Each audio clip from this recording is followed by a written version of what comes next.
Alright guys, welcome back. So this is another video on so basically this is the last video of this masterclass. So if you just see, this is a bonus guide for hook creation. So let's say you are creating a hook right now and you want to you just need a little bit of like sauce for just creating hook. So these are the three things: curiosity, context, and clarity. So let me show you an example. So, this is a two line hook. What if the secret to doubling your productivity wasn't more work, but less. So this is a curiosity, statement. Here you can see, what if the secret of doubling your productivity wasn't to work more, wasn't more work, but less, make the reader want to know how that could be true. So if you're reading something, if somebody reads this, they might be want to double their productivity, and they're like, what, how they can double their productivity. So this is a curiosity statement which is making them curious that how this could be true.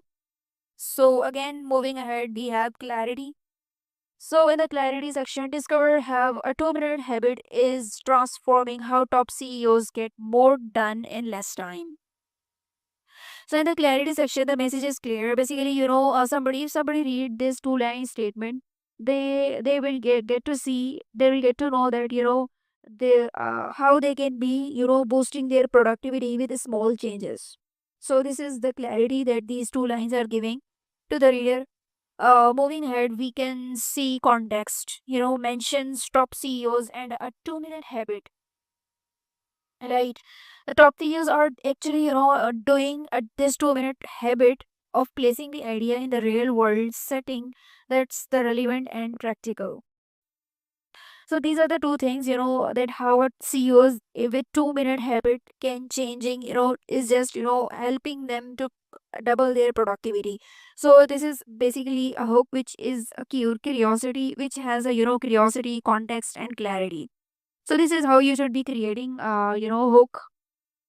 If you're somebody who is like, don't know how to create, just consider these three things: curiosity, context, and clarity. This is an example. I hope you understand. If you don't, do comment, do comment in for this, and do comment, and I will answer each and everything regarding this. Moving ahead, we have another bonus which is like a hook library PDF. So in this PDF library, I have created lots of hooks. So for with the examples, you can check out, you will find the link of the PDF in this the description of this video. But if you're like watching this video on Udemy, you will see the PDF in the resource section of this. I hope you like this masterclass on hooks, and if you have any question, do let me know in the comments. Or if you like this, do give it a like or comment or share with your friends or family. Or you think that somebody needs if somebody is working in the copywriting space, or if somebody is working in the marketing space and creating content for their social media, or for their so brand, for their businesses. So do share with them, or if you have any question, do let me know in the comments. I will answer each and everything. So see you there, see you in the next course.